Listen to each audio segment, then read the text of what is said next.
সব যুবতী, অল্প বয়সের ছেলেরা, মেয়েরা, যাদের ভজনের প্রতিষ্ঠ সময়, তারাই রাত জেগে বসে আছে, বলি হারিয়ে যায়। এই তো সময়, শ্রেষ্ঠ সময় ভজনের যৌবনকাল। ইন্দ্রিয় যতক্ষণ সচল থাকে ভজনে এগিয়ে যাও, ইন্দ্রিয় অচল হয়ে গেলে ভজনে এগিয়ে যাওয়া যাবে না। তার প্রমাণ দিয়ে গেছেন নিমাই, যার গৌরচন্দ্রিকায় তার কথা বলেছি, যে 24 বছর বয়সে সন্ন্যাসী হয়েছিল।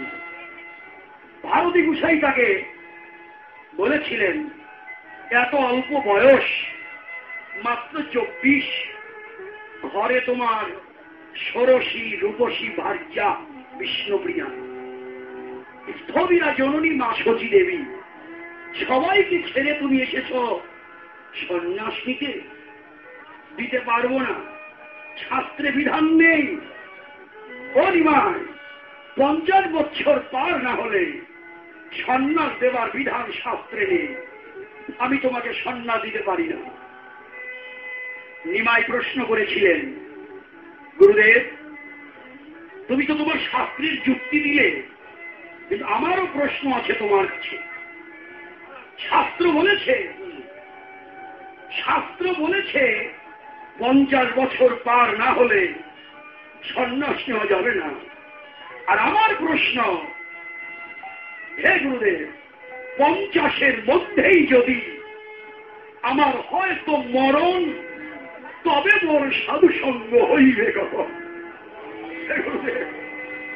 তুমি বলে দাও, 50 বছর পার হওয়ার আগেই যদি প্রাণ চলে যায়, আমার ভাগ্যে কি সাধু সঙ্গ হবে না, কৃষ্ণ সেবা হবে না?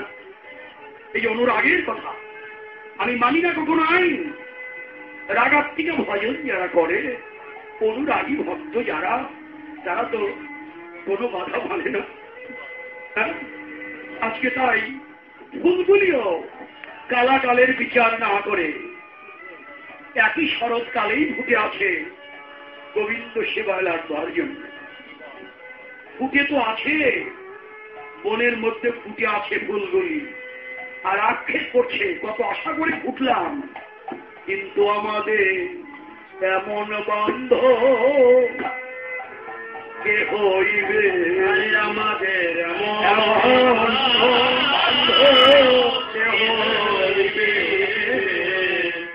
আমাদের গোবিন্দ সেবা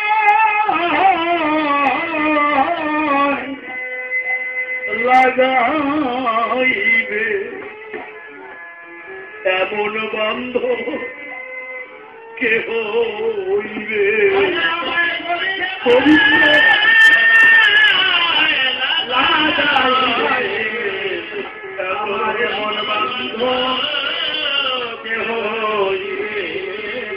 আরে আমার গোবিন্দ সেবা লাগাইবে এমন বান্ধব কে হইবে? আরে আমার গোবিন্দ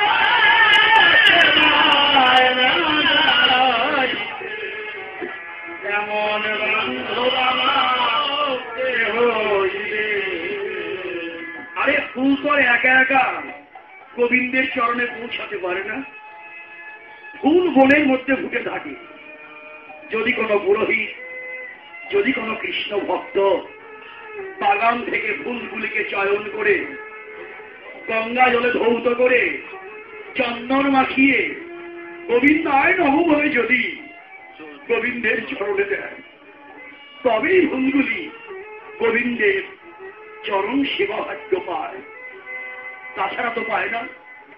তবে আজকে এই ফুলগুলির বান্ধব হয়েছে শরদ চন্দ্র পবন মন্দ, মন্দ মন্দ বাতাস ফুলের বান্ধব হয়ে ফুলের সুবাস, ফুলের গন্ধ গোবিন্দ সেবায় লাগিয়ে দিয়েছে।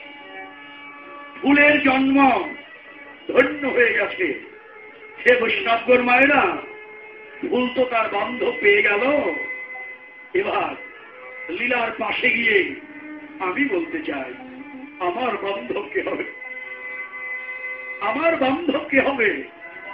আমিও দেখেছি, দুর্লভ জন্ম পেয়েছি, আর ভাগ্য হস্তিদার এ মানব জন্ম পেলাম, এ জন্ম তো গোবিন্দ সেবা লাগলো না।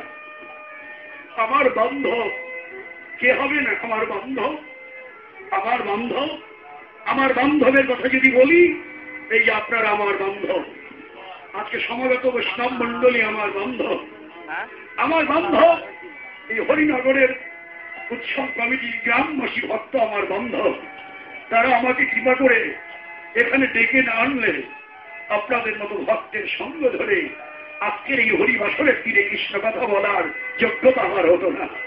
আপনার আমার পরম বান্ধব,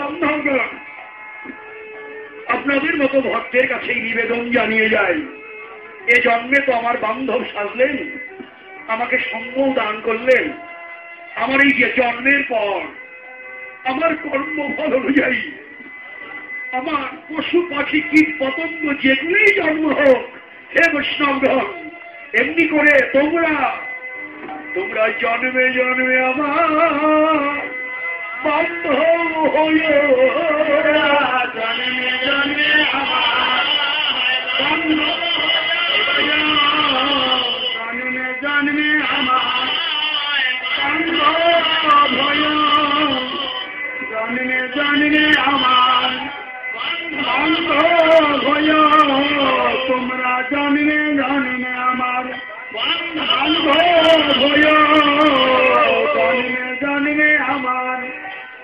বান্ধব হইও, জন্মে জন্মে আমার বান্ধব হইও, আমার গোবিন্দ সেবার লাগাইও, জন্মে জন্মে বান্ধব হইও,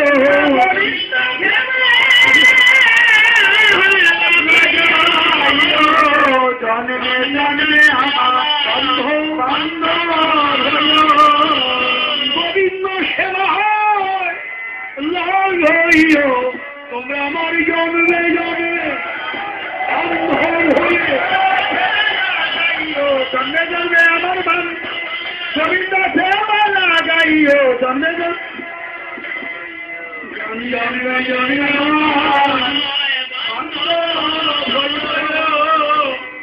আজ ফুলগুলি বনের মধ্যে ফুটে আছে, আর ওদিকে গোপাল ঘুমিয়েছিল। মা নন্দরানী গোপাল যখন কোঠের থেকে ঘরে ফিরে এসেছে, মা নন্দরানী গোপালের নিরাজন করে গোপালের বদনে ক্ষীর স্বর নবনী দিয়ে গোপালকে ভোজন করায় কুসুম কমল সজ্জায় ঘুম পাড়িয়ে রেখেছেন। গোপাল যে ঘরে ঘুমিয়েছিল, পূর্ব দিকের একটি জানালা মন্দ মন্দ বাতাসে খুলে গেল। আকাশে পূর্ণিমার চাঁদ, ওই চাঁদের কিরণ উন্মুক্ত বাতায়ন পথে এসে গোপালের বদন কমলে পড়ল। আর ঘুমিয়ে থাকা হলো না, চাঁদ বদনী রাধা রানীর কথা মনে পড়ে গেল। ঘুম থেকে উঠলেন, পাশেই ছিল আকর্ষণী বাঁশি। ওই বাঁশিটি হাতে নিয়ে নন্দগ্রামের চন্দ্রশালিকায় গিয়ে দাঁড়ালেন। দাঁড়িয়ে দেখলেন বনভূমির অপূর্ব শোভা।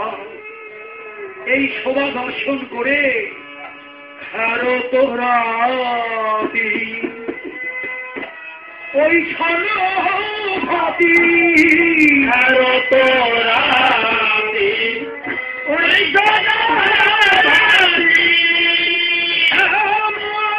মোহন মতনে মাঝি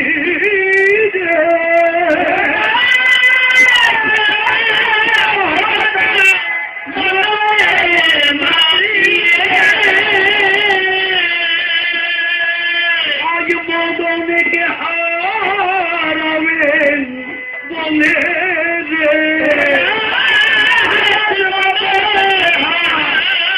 হারাবেন বলে আজ মদনকে হারাবেন বলে রে।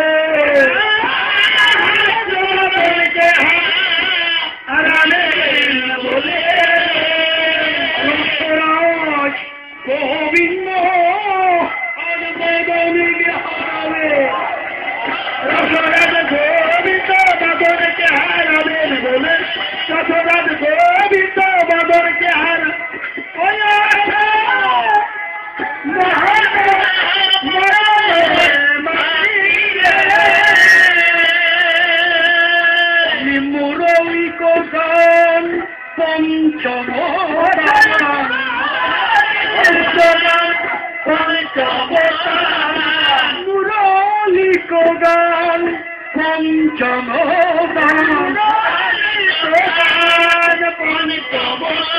মোহনবাসী বাজাইল মুরলী কোগান পঞ্চম বাজাইল মুরলী কোগান পঞ্চম বাজাইল জয় রাধে শ্রী রাধে রাধে বলে বাসি বাজাইল জয় রাধে শ্রী রাধে বলে ওই মুরলী কোগান পঞ্চম কুলবতী চিত চরণিরে কুলবতী চিত চরণিরে কুলবতী চিত চরণিরে চরণিরে শ্যামের মোহনবাসী কুলবতী মোহনবাসী মোহনবাসী কুলবতী পাখি বাজে কানে বাজে না রে কানে বাজে না রে পাখি বাজে কানে বাজে না রে কানে বাজে না একমাত্র উপাসনার কান দিলে বাজে বাজে কানে বাজে না রে উপাসনার কান দিলে বাজে কানে বাজে না রে কুলবতী চিত চরণিরে কুলবতী চিত চরণিরে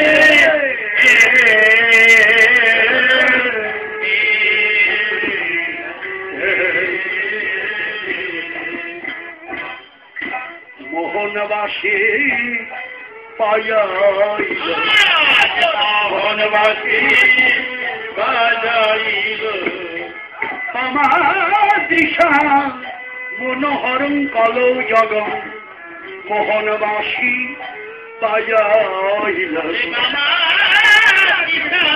মনোহর কলং জগম মোহনবাসী বাজাইল বাঁশি বাজিয়েছে তামা নায়িকার চিত্তকে আকর্ষণ করতে আকর্ষণী বাঁশি বাজাল। আকর্ষণী বাঁশি যখন বাজলো এ বাঁশি কে শুনল? এ বাঁশি তো বাজে গানে বাজে না, উপাসনার গান চায়। গুরুর মুখে কান পেতে দিয়ে বীজ মন্ত্র আস্বাদন করতে করতে নিরন্তর সাধুগুরু বৈষ্ণবের সঙ্গ করতে করতে হরিকথা কৃষ্ণ কথা শুনতে শুনতে কান যার পরিষ্কার হয়েছে সেই কেবল বাঁশি উপাসনার গান ছাড়া বাঁশি বাজে না, বাজে কানে বাজে না। বাঁশি কার কানে বাজে? বৃন্দাবনে বেজেছিল কার কানে? কে শুনল সে বাঁশি? সে তো সবাইকে দেখেছে, কেননা মদনের সঙ্গে যুদ্ধ হবে। রাসলীলার এক নাম মদন সমর, মদনের সঙ্গে যুদ্ধ। মদনের সঙ্গে যুদ্ধ করতে হলে এমন একটা রথ চাই যে রথ হবে কামের বানে অটল। কামের বানে অটল একখানা রথে আরোহণ করে যদি যুদ্ধ করতে পারি তবেই তো এই মদনকে জয় করতে পারবো। তাই তাদেরই ডাকলেন যাদের কামের বানে অটল যারা, তারাই তো শুনবে। শুনেছে বৃন্দাবনে। শোনো তো গোপী প্রেম রূপী,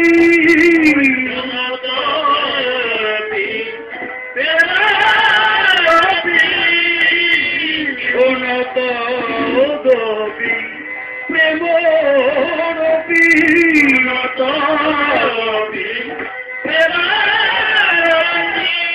মনহি মনহি আপনা সপী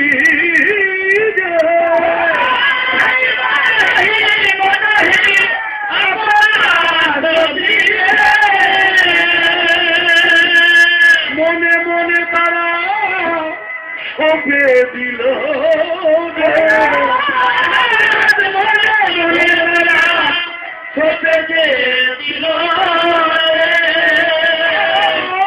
মনে মনে তারা সপে দিল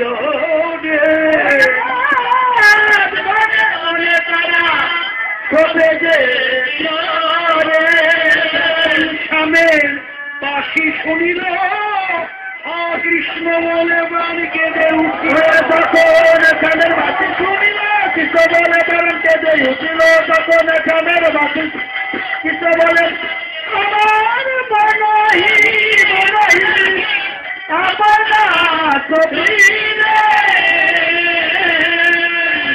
যাহাই বলো তো তাহাই চলো যাহাই বলো তো তাহাই চলো তো যাহাই বলো তো তাহাই চলো যাহাই বলো তো তাহাই চলো তো মুরলি কপালো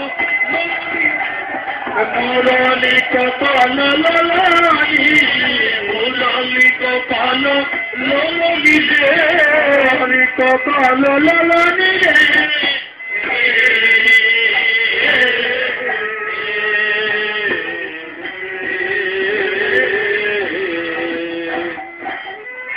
কারা শুনেছে বাঁশির ধ্বনি? শোনো তো কবি, কবি যারা বাঁশির ধ্বনি শুনেছে তারা। কবি কারা? বৃন্দাবনের কবি যারা কৃষ্ণের কৃষ্ণত্বকে রক্ষা করিতে জানে, তারাই তো কবি। কৃষ্ণ কৃষ্ণত্বং রক্ষিত যা সাগবী, যারা কৃষ্ণের কৃষ্ণত্বকে রক্ষা করিতে জানে তারাই তো কবি। সে কবিরা বাঁশির ধ্বনি শুনলেন না, কবিরা বাঁশির ধ্বনি শুনেছেন। বাঁশি যখন শুনল, বাঁশির ধ্বনি শোনা মাত্র তাদের কি অবস্থাটা হলো, কি হয়েছে তাদের? বিছড়ি গেহ নিজ দেহ, বিছড়ি গেহ নিজ দেহ, বিছড়ি গেহ নিজ দেহ,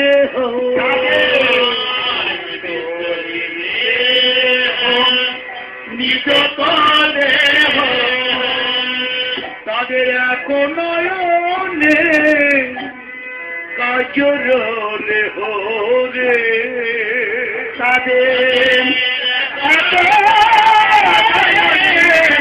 কাজল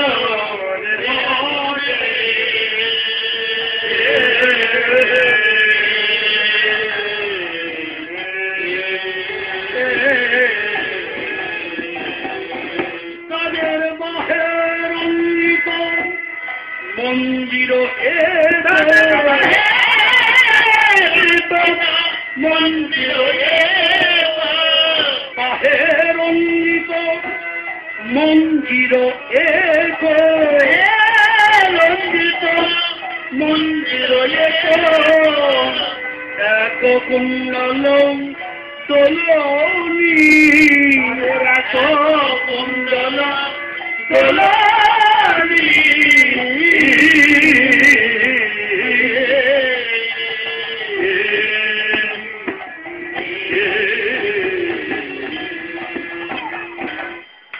দেহ গেহ সব ভুলে যে গেল, দেহ গেহ সব ভুলে যে গেল, বেশভূষার কথা ভুলে যে গেল, তাদের বেশভূষার কথা ভুলে যে গেল। ওরে যখন স্বামীর বাঁশি শুনিল, বেশভূষার কথা ভুলে যে গেল, স্বামীর বাঁশি শুনিল, বেশভূষার ভুলে যে গেল। যখন স্বামীর বাঁশি শুনিল, অমনি হা কৃষ্ণ বলে প্রাণ কেঁদে উঠিল। স্বামী বাকি শুনিল কৃষ্ণ বলে পড়া তখন যাবে বাকি শুনিল কৃষ্ণ বলে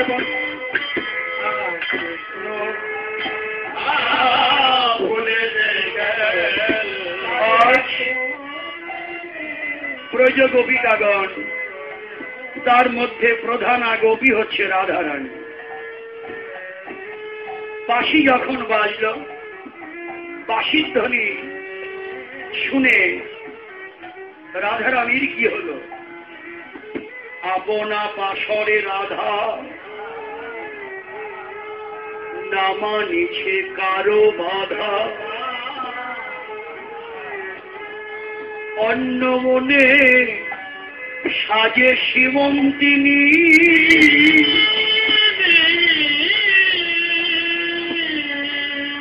চরণে স্বর্ণের বালা, কোটিতে মুকুতার মালা,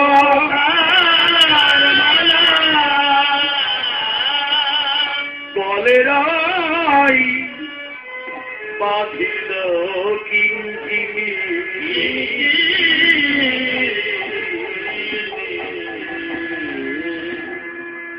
পায়ের নূপুর করিল হাতে, শঙ্খমল দিল ধাতে, শিরে পরে মকর কুণ্ড,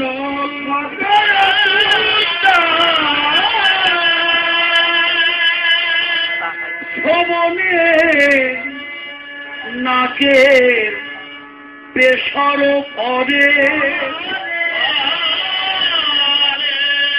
গজ্জল চারু ধরে, চোখে বহে ভাবয় অশ্রু জল।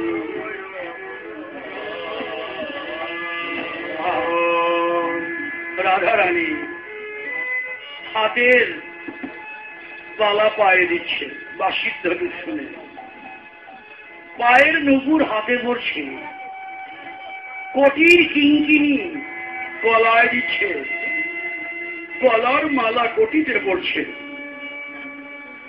নাকের বেসর কানে দিচ্ছে, কানের কুণ্ডল মাথায় পড়ছে, চোখের কাজল অধরে দিচ্ছে, আর পাগলিনীর মতো যেদিকে বাঁশি বাজে সেদিকে ছুটে চলছে হা কৃষ্ণ হা কৃষ্ণ।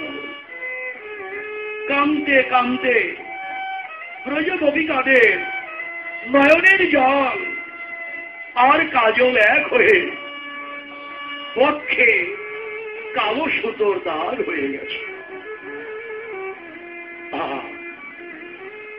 কোন কোন গোপী ঘরে সংসার আছে, পতি আছে, গোপী তো অনেক, ঋষি চরি, শ্রুতি চরি, নিত্য সিদ্ধা, সাধন সিদ্ধা, কর্মনিষ্ঠা, কত না গোপী বৃন্দাবনে। ওই যে কর্মনিষ্ঠা গোপী যারা, তারা যখন ঘর ছেড়ে বেরিয়ে যাচ্ছিল, নিজ নিজ পতি তাদের বাধা দিয়েছে। এই এত রাত্রে কোথায় যাও? স্বামীর বাধা পেয়ে গোপী বলছে, পতি আমি যে কোথায় যাই তাকে তুমি শুনতে পাও না পতি? একবার কান পেতে শোনো। প্রাণের বান্ধব আমার ডাকি,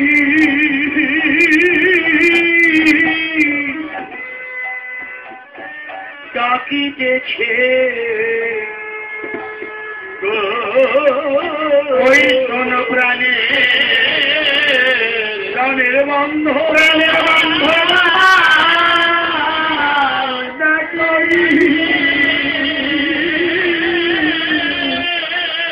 ডাকি,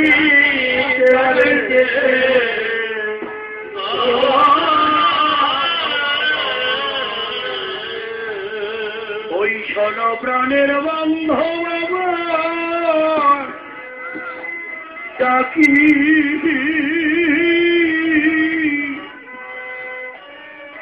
ডাকিতেছে ওই কোন প্রাণে বান্ধব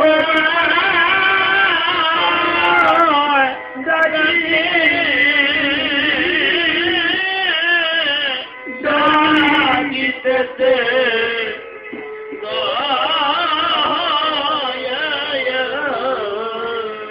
আরে আমি আর তো ঘরে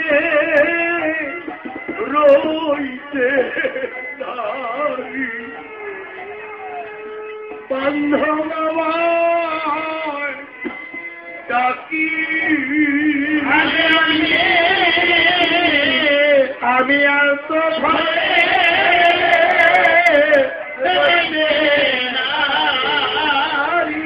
প্রাণের বান্ধব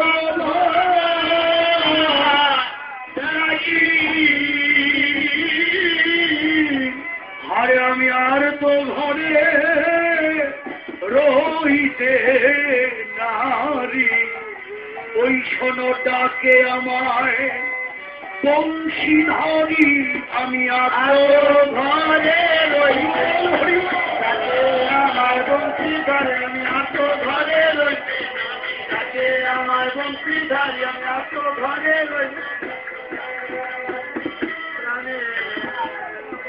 বান্ধব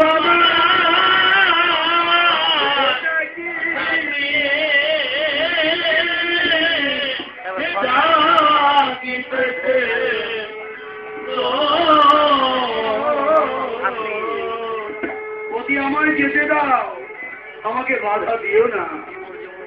বান্ধব আমাকে ডাকছে, আমাকে তুমি বাধা দিও না। পতি বলছে না, কঠোর বাধা, তোমাকে কিছুতেই যেতে দেব না। তুমি আমার সহধর্মিনী, আমার অর্ধাঙ্গিনী, আমার সেবা ছেড়ে আবার কাকে ভজবে? ওরে গোলটা, আমি তোমাকে কিছুতেই যেতে দেব না। পতি বলছে, আরে গোপী বলছে, পতি একই বললে তুমি? তুমি তো আমার এই জগতের পতি সেজেছ। তুমি জানো না পতি, এই জগতে তোমার আমার জগতের সকলের প্রতি জগৎপতি পরমপতি আমাদের গোবিন্দ। সবাইকে যেতে হবে ওই পরমপতি গোবিন্দের কাছে। আমাকে ছেড়ে দাও, আর ছেড়ে না দিলে আমি তোমার বাধা কিন্তু মানব না।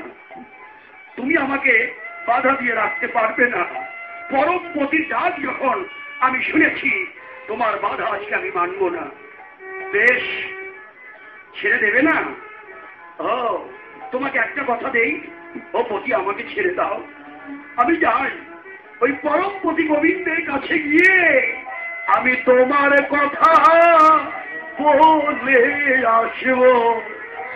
ও সেই পরমপতির কাছে যাইয়া আমি তোমার কথা বলে আসবো পরমপতি।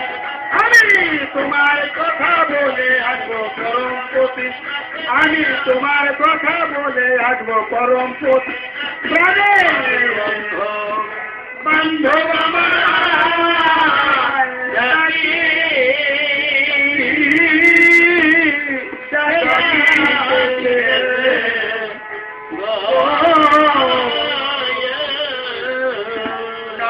না, যতই বলো আমি তোমাকে কিছুতেই যেতে দেব। এই যে কঠোর বাধা, স্বামী কর্তৃক বাধা যখন পেল, ভাগবতে লিখলেন গোপীদের এত দুঃখ হল যে তীব্র দুঃসহ পৃষ্ঠ তীব্র তাপ ও ধূতাশুভ। গোবিন্দের কাছে যেতে না পেরে এত দুঃখ তারা পেল, যত দুঃখ তাদের পাওনা ছিল একসঙ্গে সব শেষ হয়ে গেল। আর গোবিন্দের কাছে যেতে না পেরে ধ্যান প্রাত্যা অচ্যুত অশ্লেষা ক্ষীণমঙ্গলা, ধ্যানে গোবিন্দকে আলিঙ্গন করে এত সুখ তারা পেল, যত সুখ তাদের পাওনা ছিল সব একসঙ্গে সব শেষ হয়ে গেল। সুখ দুঃখ যখন সব শেষ হয়ে গেল, শুদ্ধ মন রইল পতি। এ পতি, আরে তুমি ভেবেছ দেহটা তোমার ভোগের সামগ্রী মনে করলে? না বটি, এ দেহটা তোমার একার নয়, সর্বসাধারণের এই দেহ। শিয়াল শকুন ওরাও বলে দেহটা আমার। দেহের থেকে প্রাণ চলে গেলে কেউ আর আদর করবে না। তাই রইল, দেহের উপর তোমার অধিকার থাকতে পারে বটি, কিন্তু আমার মনের উপর তো তোমার কোনো জোর চলবে না। দশিন দিয়ে রাজা হলো মন, বটি মনের উপর তোমার কোনো অধিকার নেই। আমি চললাম। স্বামীর বাধা পেয়ে গোপীরা কি করে চলছে? দেহ ছেড়ে মন চলিল, দেহ ছেড়ে মন চলিল, কৃষ্ণ তোমার হলাম বলে দেহ ছেড়ে মন চলিল, কৃষ্ণ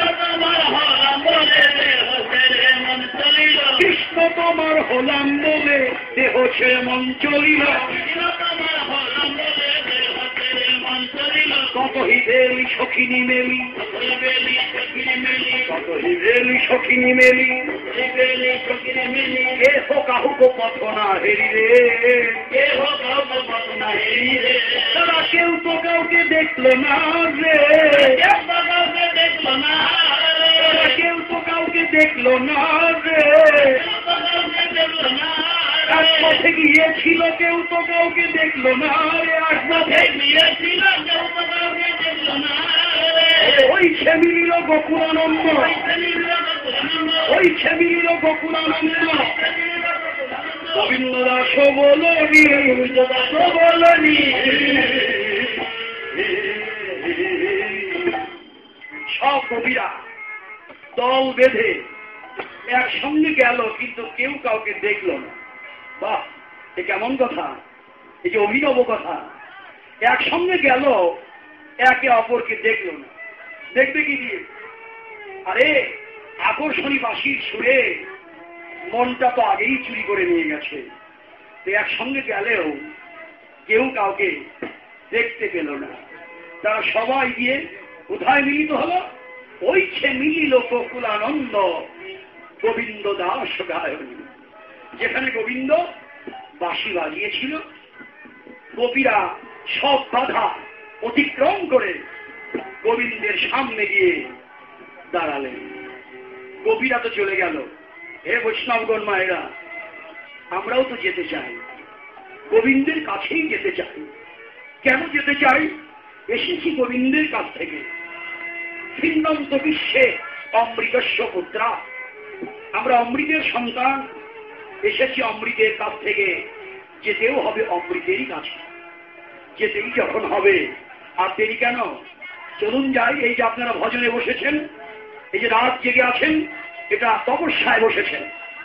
এই তো ভোগীর পক্ষে রাত আর যোগীর পক্ষে দিন। ভোগী যারা তারা ঘুমিয়ে আছে, আর যোগী যারা তারা জেগে আছে। শুধু জেগে থাকলেই তো জেগে থাকা হয় না। যার অন্তরে জেগেছে, আমি কোথায় ছিলাম, আমি কোথায় এসেছি, আমার কি কর্তব্য আর আমি কি করিতেছি, এই আত্ম উপলব্ধি, আত্মকল্যাণকামী যারা, তারাই তো জেগে আছেন। এই তো তপস্যায় বসেছেন। চলুন, সুযোগ এমনি করেই ভজনে এগিয়ে যেতে হয়। আমরাও যাব। কি নিয়ে যাব? এটা গুণময় দেহ। এই গুণময় দেহ নিয়ে তো তার কাছে যাওয়া যাবে না। গুণময় দেহ নিয়ে তার কাছে যাওয়া যায় না। তবে যাব কি নিয়ে? এই যে আজকে আপনারা তৈরি হয়েছেন, 3 দিন 3 রাত অখণ্ড মনোযোগে সকাল থেকে দেখেছি। প্রতিদিন আপনারা সকাল থেকে শুরু করে সারা রাত যেন জেগে এই যে অমীয় অমৃতময় রাধা গোবিন্দ লীলা আস্বাদন করছেন। 3 দিন কীর্তন হয় আপনাদের দেশে। আমার এত মধুরতা মনে হয় কি জানেন? যে আমাদের যে হৃদয়ে যে গুণগুলি আছে, শত রজতম গুণ, এই যে 3 গুণের বিনাশ হয়ে যায় 3 দিনে। শুদ্ধ মন নিয়ে আমরা সবাই গোবিন্দের চরণে আত্মনিবেদন। কেননা গুণাতীত না হলে তো গোবিন্দকে পাওয়া যাবে না। শত রজতম ত্রিগুণাত্মিকা মায়ার উপরে যদি উঠে যেতে পারেন, তবেই গোবিন্দের কাছে যাওয়া যায়। চলুন আমরাও যাব। ব্রজগোপিকাদের আনুগত্য নিয়ে চলুন যাই। এই গুণময় দেহ নিয়ে তার কাছে যেতে পারবো না, আমরাও যেতে চাই। যার যার মনকে নিয়ে সবাই চলো, মনকে নিয়ে সবাই চলো, মনকে নিয়ে সবাই চলো, মনকে নিয়ে সবাই চলো। কৃষ্ণ কৃপা করো বলে মনকে নিয়ে সবাই চলো, কৃষ্ণ কৃপা করো বলে মনকে নিয়ে সবাই চলো। বদন ভরে হরি হরি বলে সবাই চলো, বদন ভরে হরি হরি বলে সবাই চলো, বদন ভরে হরি হরি বলে। গোবিন্দ দাস বলনি ব্রজগোপিকারা কোথায় গেলেন? আজ বিপিনে মিলিল গোপনাথ, আজ বিপিনে মিলিল গোপনাথি, বিপিনে মিলিল গোপনাথি, বিপিনে মিলিল গোপনাথি। হরি হাসত মুরলীধরি, হাসত মুরলীধরি, হরি হাসত মুরলীধরি, হাসত মুরলীধরি। চেয়ে চেয়ে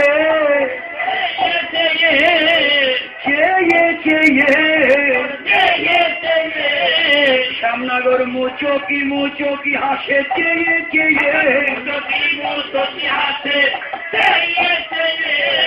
রসিকেন্দ্র চূড়ামণি চেয়ে চেয়ে,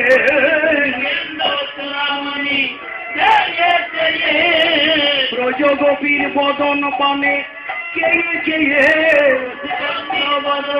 মুচকি মুচকি হাসে ব্রজগোপীর বদন পানে, মুচকি মুচকি হাসে ব্রজগোপীর বদন পানে, মুচকি মুচকি হাসে ব্রজগোপী।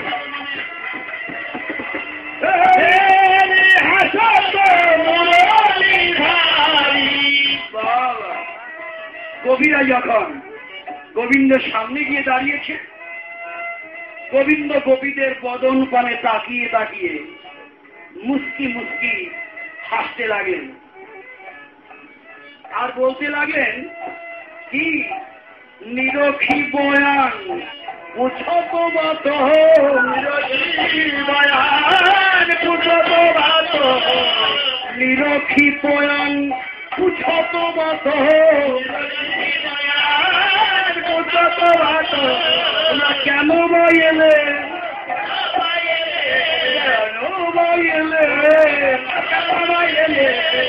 গভীর নেশায় নিবিড় বনে কেন বা এলে, নিবিড় বনে কেন বা এলে, কেমন এলে,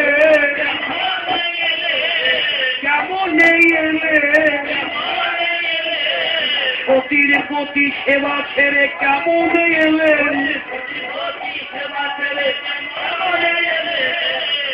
দেখেন চতুর চূড়ামণির কি কথা। হ্যাঁ, ডেকে নেই বলে কেন এলে, এ কি সহ্য করা যায়? হ্যাঁ, আপনাকে বললাম আসবেন, এসে বললাম আপনি আবার কেন এলেন, এই কি সহ্য করার মতো? নিমন্ত্রণ করে এনে যদি আপনি বলেন যে আপনি আবার কেন এলেন, এ কথা কি আর সহ্য করা যায়?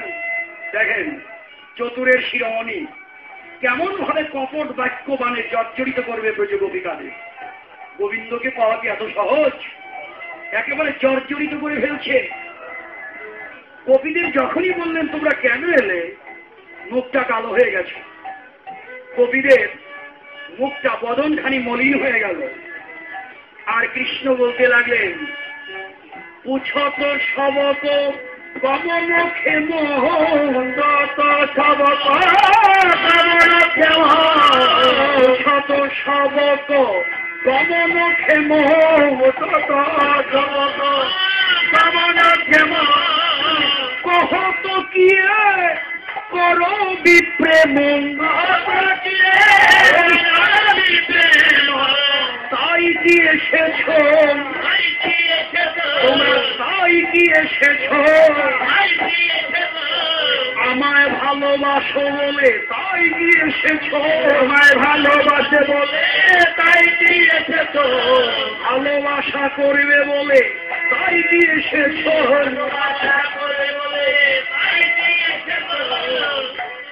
গোবিগণ আমাকে ভালোবাসো? তোমরা আমাকে ভালোবাসবার জন্য এত রাত্রে এসেছ? অমনি এই কথাটা শুনেই কবিদের আবার মুখটা আনন্দে ভরে গেল। কবিরা ভাবলেন, বেশ, এতক্ষণে তাহলে বুঝতে পারল যে আমরা কেন এসেছি। এই ভেবে যখন কবিদের মুখটা একটু হাস্যোজ্জ্বল হয়েছে, অমনি কৃষ্ণ আবার বললেন, হে কবিগণ, আমাকে সবাই ভালোবাসে। আহারে কপট, যখনই বলল আমাকে সবাই ভালোবাসে, তোমরা একা নয়, আমার সঙ্গে ভালোবাসা করবার জন্যে এত রাত্রে যদি বনে এসে থাকো, ভালো কাজ করনি, ঘরে যাও। বুকের মধ্যে যেন শেল বিধিয়ে দিয়েছে কবিদের। আরে এমন কথা বলতে পারলো যে আমাদের ভালোবাসা আর অন্যান্য সকলের ভালোবাসা কি এক হয়? কোনদিন হয় যে ব্রজ গোপিকাদের ভালোবাসা আর এ জগতের ভালোবাসা কি কোনদিন এক হতে পারে? কোনদিন না। যে ব্রজ গোপিকাগণ গোবিন্দের সুখের জন্যে তাদের চরণের ধুলি পর্যন্ত গোবিন্দের মাথায় দিতে প্রস্তুত, সেই ভালোবাসাকে চতুর্চিরামণি বলছে আমাকে তোমাদের মতো সবাই ভালোবাসে। আরে মরে যেতে ইচ্ছে করছে, এমন কথা শুনতে হলো আমাদের।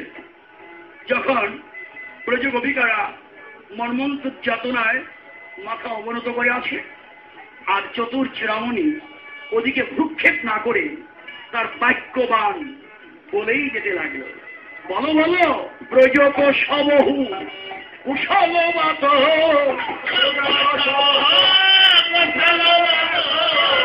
বলো ব্রজক সবহু কুশলবাত,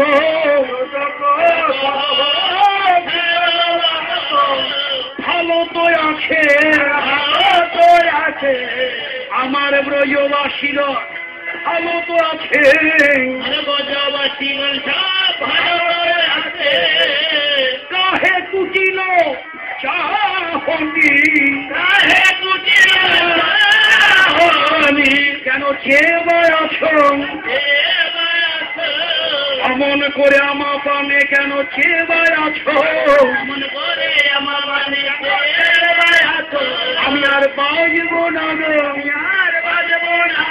আমাদের কুটিল সরাঘাতে বাজব না গো,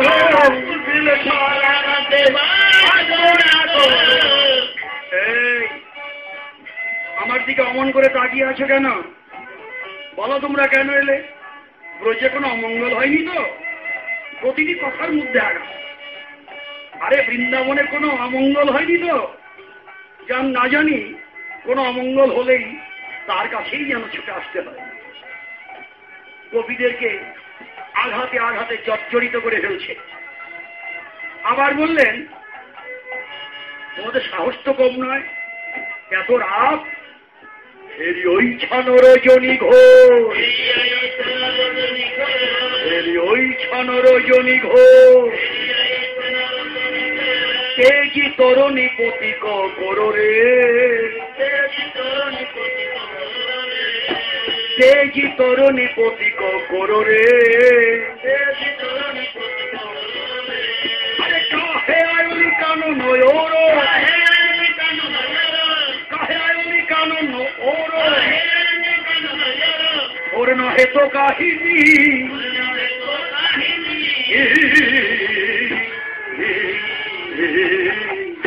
বড় কম কথা নয়, বনে আসা বড় কম কথা নয়, সতীর প্রতি সেবা ছেড়ে বনে আসা বড় কম কথা।